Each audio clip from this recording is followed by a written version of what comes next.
y'all, it's Fortune Frankly and welcome to Fortune Frankly Fridays, where we do affordable DIY home decor and room makeovers.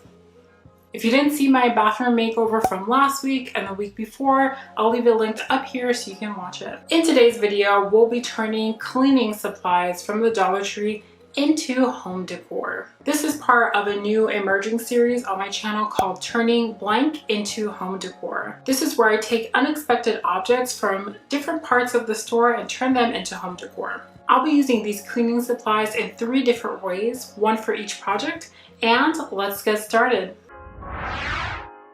This first project is a Boho chandelier. So I've seen a lot of people make this on YouTube. I by no means am the originator of this, but I really like the way it looks and I wanted to do mine out of cleaning supplies. So for this project, you'll need a 3D wreath form, 3 packs of mop heads, cotton twine, and some scissors.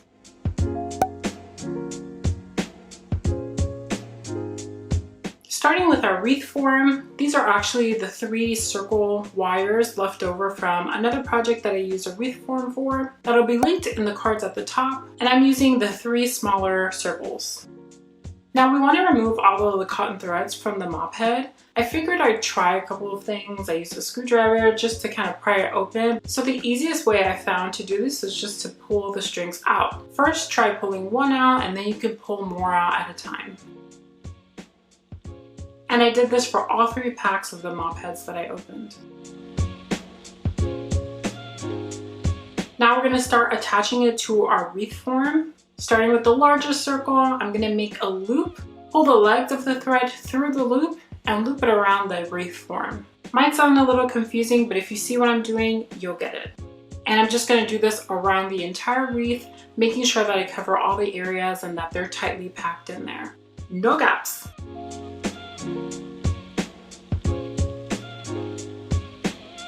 Now this would be a perfect time to put Sia's song Chandelier in here if it were not for copyright. Now I would sing it, but you know, I haven't prepped, I'm not ready, and neither are you. This is kind of looking like it will make a cute dog collar or something too. Maybe a necklace. But on the other hand, this is kind of looking like a jellyfish. This is how the first circle is looking like, and this process is pretty repetitive, so I did the same exact thing for the 2 smaller circles.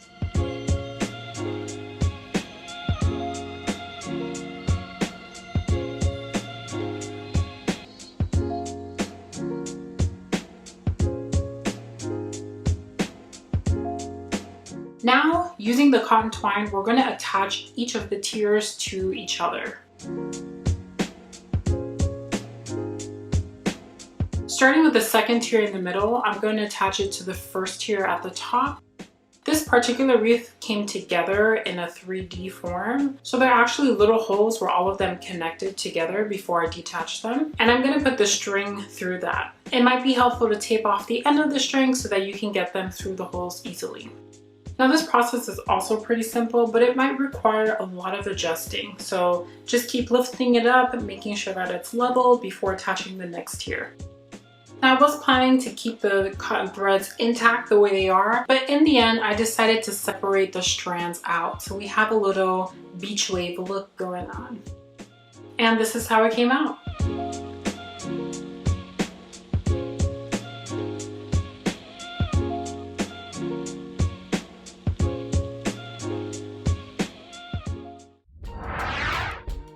For project number 2, we're going to be making a tassel wall hanging. Now, a lot of people make tassels for a bunch of things, and I've actually never made them, so I figured it would be nice to have it in this one. So I feel like you can never have too many decorations on the wall. Like, there's always a place to put it. Maybe that's not true, but it is in my case. For this project, you'll need a plunger, some yarn, jute cord, scissors, and some hot glue.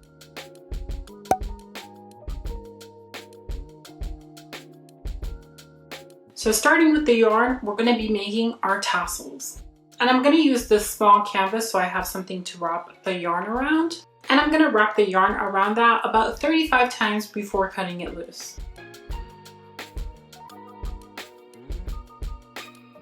Now I'm going to take a strip of jute cord, I'm gonna cut these long because I don't know how far down I want the tassels to hang, but I'm gonna cut a bunch of them at one time so I have them ready for the next tassels.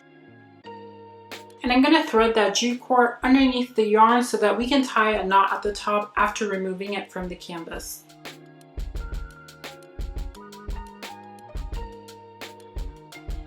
And instead of tying up loose ends, we're just gonna cut the ends so that they are loose.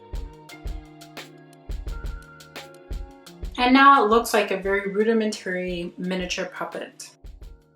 Taking a smaller strip of jute cord, we're going to tie this around the top of the tassel to make the accentuation at the top. And you want to first make a loop with the jute cord before wrapping it around the tassel. You can see what I'm doing here. The loop will come in handy, trust me. We're going to put the loose end of the jute cord that we cut through the loop. And then we're going to pull both ends of the jute cord so that we tie a knot that's hidden inside of the wrapping we just made. Now we want to cut away those loose ends. And voila, you have a tassel. Now this process is repetitive. We're just going to do the same thing quite a couple of more times in different colors. And I made a total of 16 of these in 8 different colors. Now I got all of these skeins, is it skeins? Skins? Bundles of yarn from the Dollar Tree, except for the large purple one that I got from Walmart. But there is a similar color at the Dollar Tree anyway. So I'm kind of trying to go in the Roy G. Biv order, with pastel colors being the main attraction.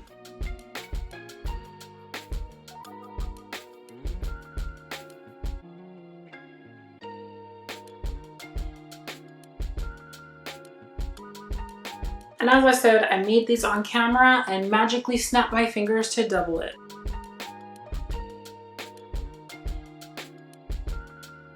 Taking our plunger, we're just going to use the handle as a wooden dowel for our wall hanging. Now I'm going to tie each of the tassels we made to the wooden dowel, and I'm not going to tie these in a knot yet because I want to be able to adjust them as I see how the wall hanging is coming out. I might want to move some tassels around. At first I put the tassels in a kind of alternating pattern, one high, one low. When you go low, we go high. Michelle Obama, where you at? Then I decided we're gonna do a W or maybe a double V shape. Once you're satisfied with how the tassels will hang, you can go ahead and knot them up. Now I'm gonna add some hot glue to the knots we made, just so that the jute cord is really attached to that wooden dowel and we know it's not going anywhere. After that, you can cut off the excess of the jute cord. Now I'm just going to cut out a longer strip of jute cord and attach it to the end so that we have a way to hang this up. And here's how it looks hanging up.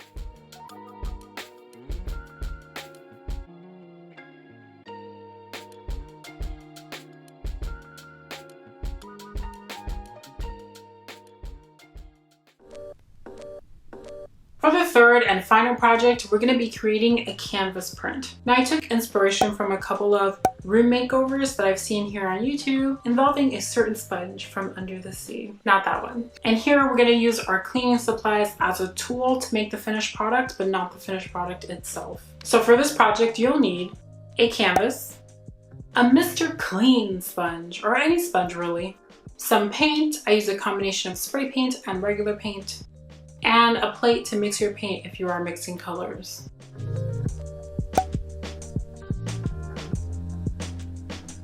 So I had initially painted this a pink color and then used some pink paint on top. I didn't like the way that it looked, so I'm going to start over, and I'm going to cover this canvas with some white spray paint.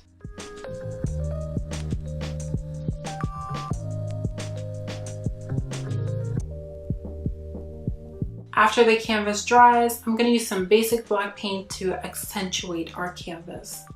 A tip that I learned is that you want to wet your sponge a little bit beforehand so it doesn't soak up so much of the paint. And we're just going to use our sponge as a stamp for the canvas. Now you can make any design here you want. I wanted to go for something pretty simple but interesting. So this canvas has some texture, and then it has these little blocks going through in different ways. You can also use this sponge to basically sponge on paint throughout the canvas and create some cool 3D effects. And that's really all there is to it. Here's how they look.